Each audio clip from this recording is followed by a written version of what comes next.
In 1902, the jewelers of Paris woke up to a nightmare that they had been fearing for decades, a fear that had whispered through the back rooms of workshops and the plush velvet corridors of auction houses. For centuries, the entire gemstone market had been built on a foundation of scarcity, relying on the absolute fact that the earth only gives up its treasures reluctantly and rarely. A ruby was valuable because it was impossible to replicate, a singular accident of geology that required millions of years of perfect tectonic violence to create. But that morning, a rumor started to spread like wildfire that the impossible had finally happened, and that a man in a laboratory had figured out how to grow a ruby from scratch. This wasn't a magic trick or a cheap glass imitation like the paste that had flooded the market in the 1700s, deceiving only the naive. This was science, cold and industrial, and it threatened to destroy the value of every royal collection in Europe, turning the concept of precious into a joke. The man behind the panic was Auguste Verneuil, a chemist who didn't care about the romance of the mines or the poetry of the earth. He cared about the purity of the lattice, and he was about to prove that nature was just a manufacturing process that could be improved upon. To understand the sheer scale of this panic, we have to go back 17 years to 1885, to a scandal that rocked the industry known as the Geneva Rubies.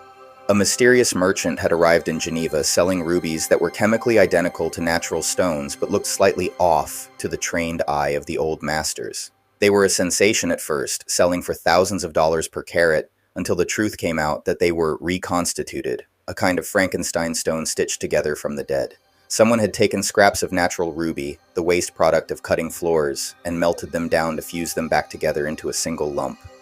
They were stones stitched together from the corpses of real gems, and because of that they were brittle, prone to cracking, and filled with a chaotic mess of internal stress. The market breathed a massive sigh of relief because they were imperfect, and the experts declared that a true synthetic, a gem grown from raw chemicals, was impossible. But Auguste Verneuil looked at those Geneva rubies and didn't see a failure. He saw a challenge that just needed a better heat source. Verneuil had been apprenticed to the chemist Edmond Fermi at the age of 17, and he had spent his entire life surrounded by the bubbling retorts and steam of the late Victorian laboratory. He knew that the problem with the Geneva rubies was the flux.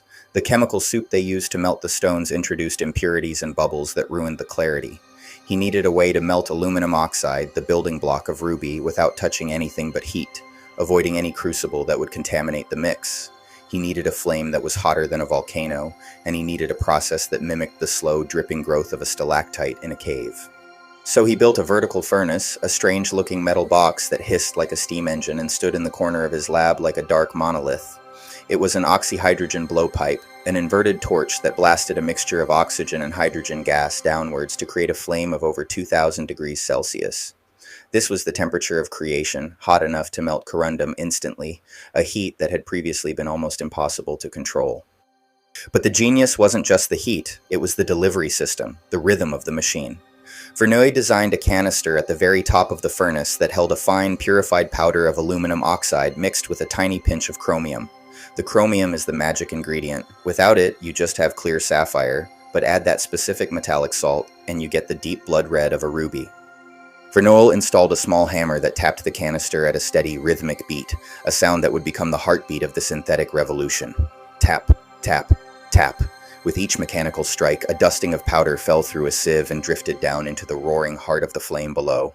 As the powder hit the fire, it didn't just get hot. It transformed instantly from a solid to a liquid.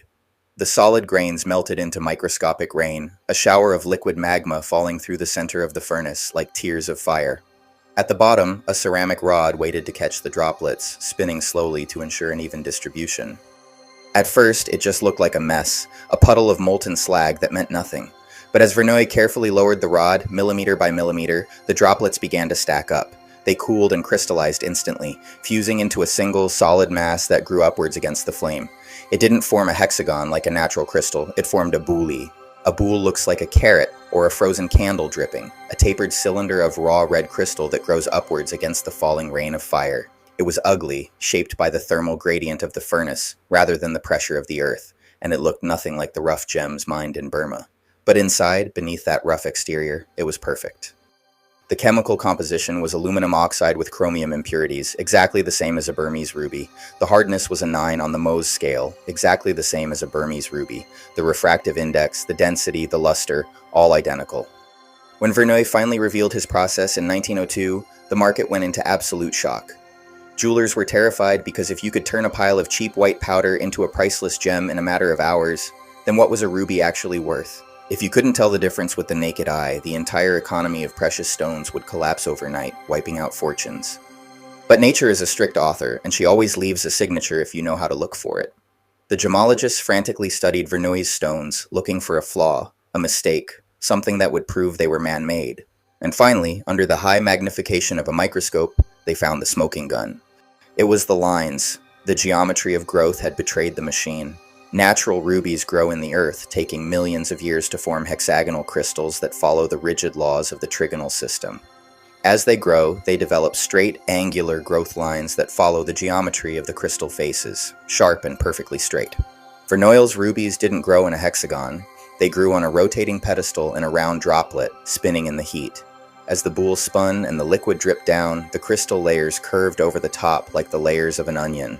When you cut a Verneuil ruby and look deep inside, you don't see straight lines. You see curved striae. Soft, sweeping arcs of color that trace the rotation of the boule, invisible to the naked eye but screaming fake under a lens. It was the forensic evidence of the laboratory, the fingerprint of the machine that created it. They also found gas bubbles, trapped by the speed of the process.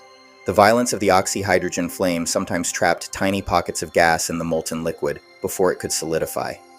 In a natural stone, inclusions are usually other minerals, angular and solid, ancient bits of rock trapped inside. In a Verneuil stone, the inclusions were round or torpedo-shaped bubbles, frozen in the act of rising to the surface, looking like tiny champagne bubbles in red wine.